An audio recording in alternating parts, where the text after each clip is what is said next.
Hello everyone, welcome back to another episode of r/slash Tales from Tech Support. In today's episode, My Journey to IT, Part 1. My Journey to IT, Part 2. Before we get started, make sure to subscribe so you will never miss a video. So let's get started. My Journey to IT, Part 1. This is a story how one simple computer support request changed my life. I'm not sure about you, but I didn't start out with a career in IT. I went to college, earned a science degree, but not for computers, it was for geography. I know, my cred probably just fell a few notches, but I did have a minor in computer cartography, map making.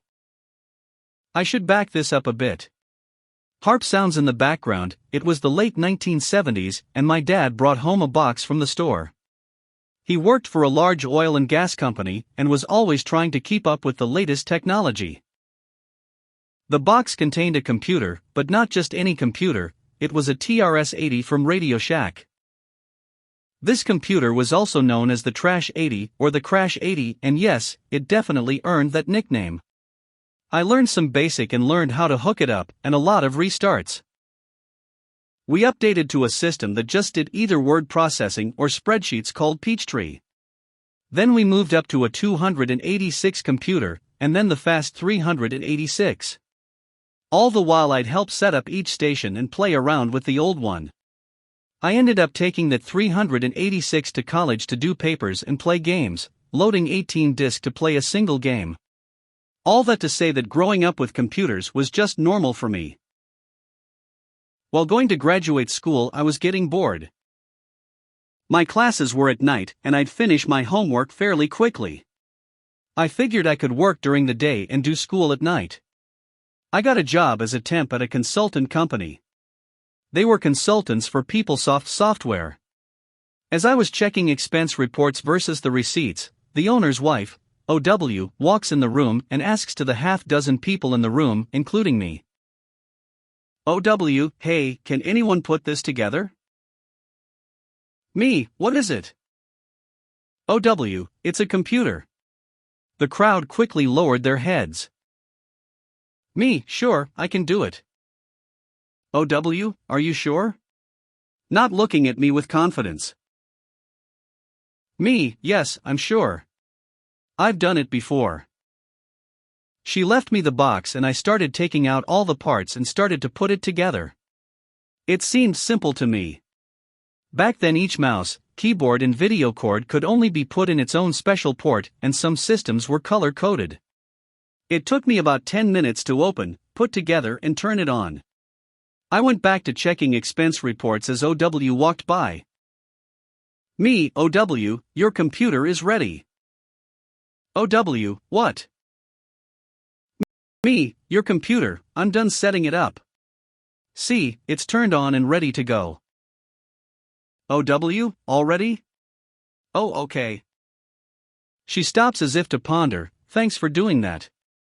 Are you here for a bit? Me, I'm just working on these reports. I'll be here.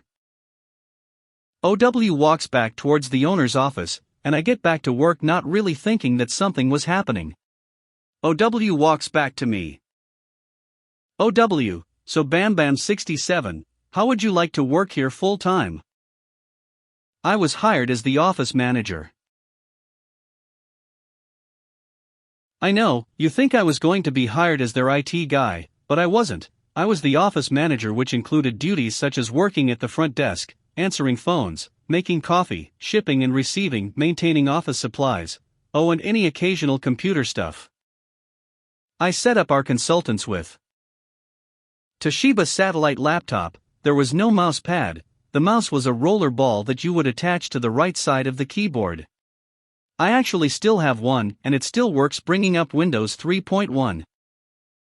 200 MB free on the drive, used Stacker to get to 400 MB. Installed PeopleSoft and Office 95. There was 20 MB left on the hard drive. Tons of room for Word docs. I cringe now just thinking about it.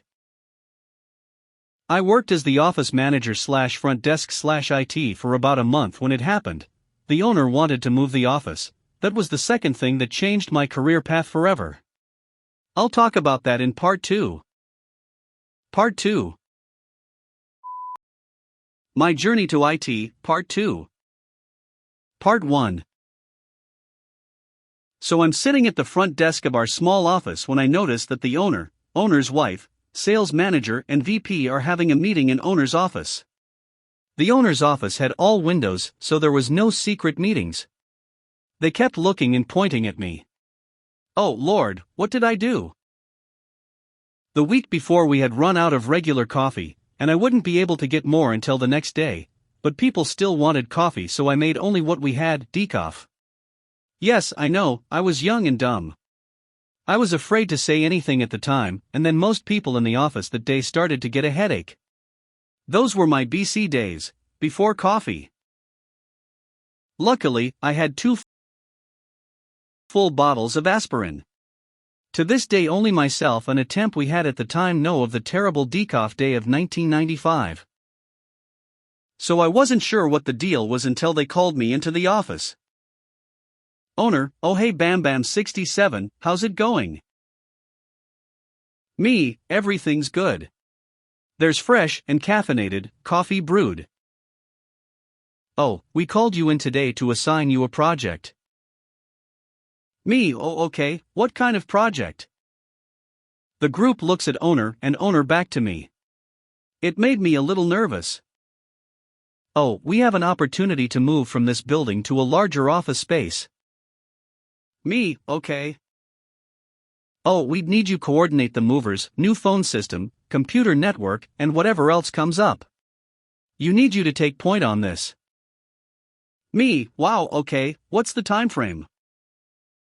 Oh, we have to move in by the end of the month. Me, next month? Oh, this month. It was already the end of the first week of the month and would give me 3 weeks to get us moved in, ridiculous right? Me, laughing, oh, you got me. That's a good joke. Owner looks at me dead serious. Oh, no joke. We have to move in by the end of the month or we lose the space. Can you do it? Me, I can do it, but we'll need to bring in another temp to answer the phones and do the everyday stuff. I should really get started and start calling moving companies for quotes and availability, figure out what we need to do for phones, and I need to go visit the space. This is a bit overwhelming. Oh, we have every confidence that you can do it. I also have contact info for one of our consultants who has experience with computer networks. I went straight to my work and 3 weeks later, we were moving into the new office space.